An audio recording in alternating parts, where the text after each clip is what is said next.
आदाब, नमस्कार। मेरा नाम है अकील अहमद। हम इस वक्त मौजूद हैं अलीगढ़ में और हमारे साथ बैठी हुई हैं कलम की ताकत पत्रकार महासंगठन की महिला विंग प्रदेश अध्यक्ष रजनी रावत जी, और साथ ही ये वरिष्ठ एक पत्रकार भी हैं। तो हम इनसे बात करेंगे और जानेंगे इनका यहाँ तक का सफर कैसा रहा और संगठन से पहले ये कहाँ थी, अलीगढ़ में या कहीं और क्या करती थी। तो जानते हैं, चलिए रजनी रावत जी से। जी मैम, स्वागत है। आप बताइए अपने बारे में। नमस्कार, मेरा नाम है रजनी रावत और मैं कलम की ताकत पत्रकार महासंगठन की, जैसा कि आपने बताया, कि प्रदेश अध्यक्ष हूँ। और मैं मीडिया से भी जुड़ी हुई हूँ। तासीर उर्दू पेपर और हिंदुस्तान का प्रतीक मेरा पेपर है, जिससे मैं जुड़ी हुई हूँ ब्यूरो चीफ के पद पे। और मैं अलीगढ़ में आने से पहले मेरा सफर काफी दर्दनाक रहा है, या जो भी कहिए। मैं पहले बाहर रहती थी, यहाँ नहीं रहती थी। कहाँ पर रहती थी? कहाँ पर? मैं रहती थी पहले दिल्ली में भी रही हूँ कुछ साल, मुरादाबाद में भी रही हूँ कुछ साल मैं उत्तराखंड में भी रही हूँ। और मैं, क्योंकि मैं उत्तराखंड से ही बिलोंग करती हूँ, मेरा नाम, मैं जो हूँ उत्तराखंड की रहने वाली हूँ, डिस्ट्रिक्ट चमोली की रहने वाली हूँ। और मेरी शादी भी वहीं पे हुई थी और मैं वहीं से ही बिलोंग करती हूँ। तो अब मेरा लंबा सफर काफी ज्यादा तो समय का जैसा जो भी है, पर फिलहाल मैं अभी अलीगढ़ में हूँ। और अलीगढ़ में मैं आई थी सन 2009 या 10 में। मैं अलीगढ़ शिफ्ट हुई थी जब मैं जागरण करती थी। और जागरण करने के बाद, कुछ साल जागरण करने के बाद, मेरे को थोड़ा समय का वो होने लगा, तो मैंने सोचा चलो क्यों ना कुछ और कर लिया जाए। तो इसी वीक में मुझे मिले कुंवर आरिफ अली खान सर जी, जो मीडिया से हैं, और उन्हीं के साथ मैं जुड़ गई। उन्होंने मेरे को एक रास्ता दिखाया। उन्होंने कहा कि कब तक इधर उधर भटकोगे, आप ऐसा करो कि आप हमारे साथ जुड़ जाइए। तो मैं उनके साथ जुड़ गई। तो सन 2010 से मैं उनके साथ जुड़ी हुई हूँ। तो मैं पत्रकारिता लाइन में उनके साथ जुड़ी थी। और अभी हमारा जो पत्रकारिता का समय काफी लंबा चलता रहा। कई पेपर हमने देखिए, कई पेपर हमने चलाए। इसी बीच अब मैं लगभग 4 साल हो गए हैं जो हमारा अपना संगठन है, कलम की ताकत पत्रकार महासंगठन जिद है बदलाव की। ये हमारा अपना संगठन है जिससे मैं जुड़ी हुई हूँ। इससे पहले 2-3 संगठन में और थे हम लोग जुड़े हुए। पर तो मैम ये बताइए, आप जो कुंवर आरिफ अली खान की आपने बात की, वो भी सीनियर जर्नलिस्ट हैं, तो वो संगठन के राष्ट्रीय अध्यक्ष हैं? जी हाँ, वो हमारे संगठन के राष्ट्रीय अध्यक्ष हैं। और हम सब उन्हीं के अंडर में काम करते हैं, जो कि हमारे और भी कई लोग हैं हमारे साथ जुड़े हुए। हिंदू, मुस्लिम, सिख, ईसाई सभी लोग हम आपस में जुड़े हुए हैं। हमारी एक माला बनी हुई है। और हम लोग, अमीरी गरीबी कुछ नहीं है इसमें, ना जाति भेदभाव है कुछ। और हमारे साथ कई राजनीतिक लोग भी जुड़े हुए हैं, जिनको हम कहते हैं कि जब आप हमारे बीच में आए, हमारी मीटिंगों में आए, हमारे साथ जुड़े, तो आप हमसे तभी जुड़िए जब आप अपना राजनीतिक लबादा बाहर छोड़ के आए। तो मैम, इस संगठन में सभी तरह के लोग हैं या कोई एक ही धर्म के हैं, क्या है इसमें? हमारे संगठन में सभी तरह के लोग हैं। हमारे संगठन में देखिए, हिंदू तो है ही हैं, मुस्लिम तो है ही हैं, साथ में हमारे साथ ये सरदार भी हैं। और हमारे साथ कई तरह के लोग, हमारे साथ सब तरह के लोग हैं, कोई भेदभाव नहीं, सभी है हमारे साथ। तो ये संगठन आपका कहाँ से कहाँ तक केवल अलीगढ़ में है या उत्तर प्रदेश में है, कहाँ है? बहुत अच्छा सवाल किया। हमारा ये संगठन जो है मुरादाबाद, उझानी, बदायूं, बरेली और फिरोजाबाद और झपरामऊ और मैनपुरी और लखनऊ, कानपुर, गुजरात और यहाँ तक कि फोर्ट बियर तक भी हमारे लोग जुड़े हुए हैं हमारे साथ। और भी कई लोग जुड़े हुए हैं, गोवा से भी जुड़े हुए हैं, नैनीताल से जुड़े हुए हैं। कोई ऐसी जगह नहीं है जहाँ के लोग हमसे, हमारे साथ ना जुड़े हों, हर तरह के लोग। तो मैम, आपको कितना समय हो गया संगठन से जुड़े हुए? संगठन से जुड़े हुए ये हमारी जब ये संगठन की नींव रखी थी, मैं तब से इनके साथ जुड़ी। ये नींव रखी गई थी आज से 3-4 साल पहले। इस संगठन में पत्रकार कितने होंगे, और एक जो आपने अभी बताया मेंबर और सदस्य, उस टाइप की वो वाली बात भी बताइए कि पत्रकार कितने हैं और मेंबर कितने हैं, ये भी बताइए। हमारे संगठन में अलीगढ़ में कम से कम 600-700 तो हमारे लोग जुड़े हुए हैं हमारे साथ। हर तबके के लोग हमारे साथ जुड़े हुए हैं, जिनमें पत्रकार भी हैं, पत्रकार भी सब अपने अपना कार्य कर रहे हैं। कोई सैटेलाइट चैनल से है, कोई अपने यूट्यूब चैनल से है, कोई अपने पेपरों से हैं। सब हमारे साथ जुड़े हुए हैं। कुछ हमारे अंडर में भी काम करते हैं, तो बहुत से लोग हैं हमारे साथ जुड़े। अब इनमें गिनती नहीं की जाती कि कितने पत्रकार हैं या कितने मेंबर है, पर हाँ 650-700 लोग हमारे ओनली अलीगढ़ में हैं। तो आप इस वक्त संगठन में क्या जिम्मेदारी संभाल रही हैं? प्रदेश अध्यक्ष तो हैं ही, और भी उसके साथ साथ कोई और जिम्मेदारी दी हुई है संगठन में, या क्या चल रहा है?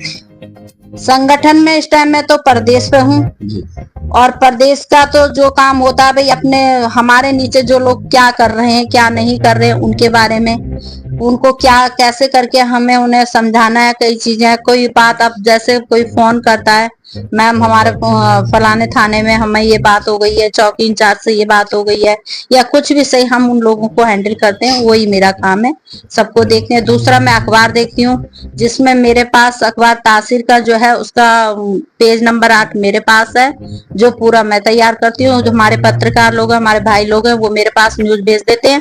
यहाँ से जो है उन न्यूजों को सही करके बना के मैं बाहर भेज देती हूँ, जो कि हमारा जहाँ से प्रकाशित होता है वहां पे। तो क्या वजह है मैम कि जैसे आप एक सीनियर पत्रकार हैं, और आजकल बहुत देखने को मिल रहा है जब से ये गवर्नमेंट बीजेपी की आई है खास तौर से, तो ये पत्रकारों के ऊपर आए दिन हमले और उनके ऊपर मुकदमे, एफआईआर बगैर कोई जांच के, ऐसा क्यों होता है? क्या वजह है? ये इसलिए हो रहा है, कुछ तो ये कहने कि हमारे कुछ पत्रकार भाइयों ने, कुछ लोग ऐसे हैं जो उन्होंने अपनी इमेज को खुद खराब किया हुआ है, जो कि कहीं पे भी पत्रकारिता करने जाते हैं, वहां जाते हैं, किसी ने 100 रुपए दे दिए कि भाई हमारी ये चीज हाईलाइट करनी है, तो वो कर देते हैं। वहां पे कानून भी थोड़ा डगमगा जाता है। वहां पे हम अगर कहीं पे किसी अधिकारी के पास जा रहे हो, तो सबको फिर एक ही कैटेगरी में देखने लग जाते हैं, जबकि ऐसा नहीं है।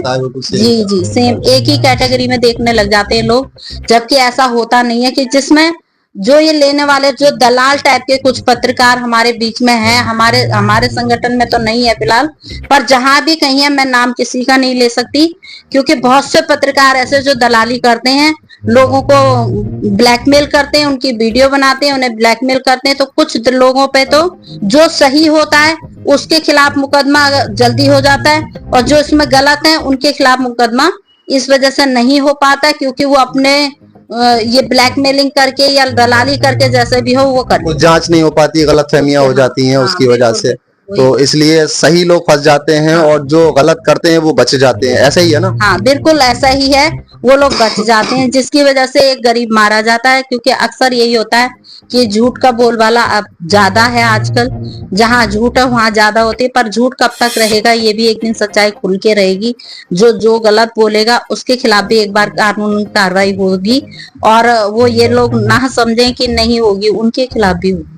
तो क्या कुछ मैसेज देना चाहती हैं आप एक पत्रकारों के लिए? आप थोड़ा सा एक कोई मैसेज दीजिए, जिससे कि वो अगर कहीं उनके ऊपर कोई मुकदमा हो रहा है गलत तरीके से, या उनके ऊपर कोई एफआईआर ऐसे कर दी जाती, मारपीट कर दी जाती है, तो क्या ऐसा कुछ मैसेज देना चाहती हैं जिससे कि वो अपना बचाव कर सकें और इस चीज से बच सकें वो? मैसेज तो यही देना चाहूंगी कि जब तक पत्रकार सारे इकट्ठे नहीं होंगे, एक होके नहीं चलेंगे, एकजुट होके नहीं चलेंगे, एक अपनी एकता दिखा के नहीं चलेंगे, तब तक तो ये अत्याचार होते रहेंगे पत्रकारों पे। क्योंकि कहीं कोई पत्रकार ही जब पत्रकार के खिलाफ बोलने लग जाता है, तो वहाँ गलत होता ही है। अक्सर देखा है ऐसा मैंने, एक दूसरे के खिलाफ हो जाते हैं कुछ लोग। ऐसा जो लोग एक दूसरे के खिलाफ हो जाते हैं, वहीं मुठभेड़ शुरू हो जाती है, और उसको अधिकारी लोग भी अच्छी तरह से समझते हैं कि कौन पत्रकार कितना, हर अधिकारी जानता है कि कौन कैसा है, कौन कैसा है। लेकिन अधिकारी भी कभी कभी आंख मूंद के बैठ जाते हैं, क्योंकि वो भी सोचते हैं कि अब इनके साथ क्या पंगा लें, क्या इनसे बोले, क्योंकि सब कोई उनको ही ब्लैकमेल कर देते हैं। कभी कभी ये होता है कि भाई लट्ठे के जोर पे जो चल जाता है, कुछ लोगों के जो गलत है उनके खिलाफ बोला जाता है, तो उनके बीच में कुछ राजनीति लोग गुस्से आते हैं, वो अपना डंडा दिखा देते हैं, तो कानून भी कहाँ तक वो करे। वैसे तो ये हकीकत है कि इंडिया का कानून, हमारे देश का कानून अंधा कानून है, जिसकी कानून की पट्टी बंधी हुई है, ये अंधा कानून है। यहाँ पे जैसे कि एक छोटी सी बात और कहना चाहूंगी, महिला सशक्तिकरण चल रहा है, जिसमें कुछ महिलाएं जो हैं गलत फायदा उठा रही हैं, जिसमें कुछ लोगों को ऐसा फंसा देती हैं, तो वो मुकदमे भी अभी कुछ पत्रकारों पे ऐसे हुए हैं, क्योंकि महिलाएं जो है वो महिला होने का गलत फायदा उठा रही हैं। इस वजह से कई पत्रकारों पर अभी केस लगे हैं। जी मैम, बहुत बहुत धन्यवाद आपका समय देने के लिए। Thank you. और ये मेरे लिए भी बहुत बड़ी बात है कि जो आज आपने मेरी लाइफ का ये पहला मेरे लिए जो मौका मिला, इसके लिए मुझे बहुत बहुत शुक्रिया करती हूँ आपका। और साथ ही साथ बस मैं आपके चैनल के माध्यम से बस इतना ही कहना चाहूंगी कि पत्रकारिता अगर कर रहे हैं हम लोग तो उसको एकजुट होके करें, अलग होके ना करें, दलाली का काम ना करें, और अच्छे ढंग से पत्रकारी करेंगे तो आपका नाम भी होगा और आपका काम भी होगा। मुखड़ा तभी पहचाना जाता है जब सच्चाई होती है। सच्चाई के आगे कोई चीज काम नहीं आती है, हर चीज झूठी है, बेकार है। तो और महिलाओं के लिए बस इतना ही कहना चाहूंगी कि अभी कल की ही बात है कि अब उसके लिए ज्यादा खुलासा नहीं करूंगी, लेकिन यहाँ पे भी एक गरीब घर का लड़का, एक उसके परिवार के 3 जने जो हैं वो जेल चले गए, और सिर्फ इसलिए क्योंकि उसकी वाइफ जो है, उसकी जो बीबी है, उसने अपने भाइयों के साथ मिलकर षड्यंत्र रचकर उस पूरे परिवार को बर्बाद कर दिया। कम से कम 10-11 साल से उन पर अत्याचार होते रहे, ना उनकी इतनी गलती थी ना कुछ थी। जबकि मैं ये सोचती हूँ कि मैं भी कई बार मिलने गई थी, तो मैंने जब उनसे मिलने की रिक्वेस्ट करी तो उनके भाइयों ने कहा कि हमारे यहाँ पर महिलाएं किसी से नहीं मिलती हैं। मैंने कहा मैं लेडीज हूँ, मुझसे तो मिला दो उनको, तो उन्होंने मना कर दिया। तो जो लोग ऐसा सोचते हैं और उनकी ही बहन बेटियां स्विमिंग पूल में नहा रही हैं, उनकी बहन बेटियां बाहर घूम रही हैं जिस तरीके से, तो ये गलत है। किसी का परिवार ना उजाड़ें, किसी के परिवार, अरे आपका नहीं बन रहा है, आप सीधे सीधे मामला खत्म कर दीजिए, ये ज्यादा बेहतर है। अपनी लाइफ को, अपनी जिंदगी को जिए, खुशहाल जिंदगी जिए। और इसी के साथ आपका बहुत बहुत शुक्रिया। लास्ट में बस यही कहना चाहूंगी कि बहुत बहुत शुक्रिया, आपने मुझे ये मौका दिया। जी बहुत बहुत धन्यवाद रजनी रावत जी, आपने समय दिया। और अगर ये वीडियो आपको अच्छी लगी हो तो इसको लाइक शेयर सब्सक्राइब जरूर करें और कमेंट करें, बताएं पत्रकारिता के बारे में। जिस तरीके से लोग पत्रकारिता कर रहे हैं, कुछ लोग गलत कर रहे हैं, कुछ लोग सही कर रहे हैं, तो पत्रकारिता जो होती है एक समाज सेवा भी होती है, तो उसी हिसाब से करें जिससे कि आप के ऊपर जो FIR मुकदमे हो जाते हैं उससे बच सकें आप। धन्यवाद।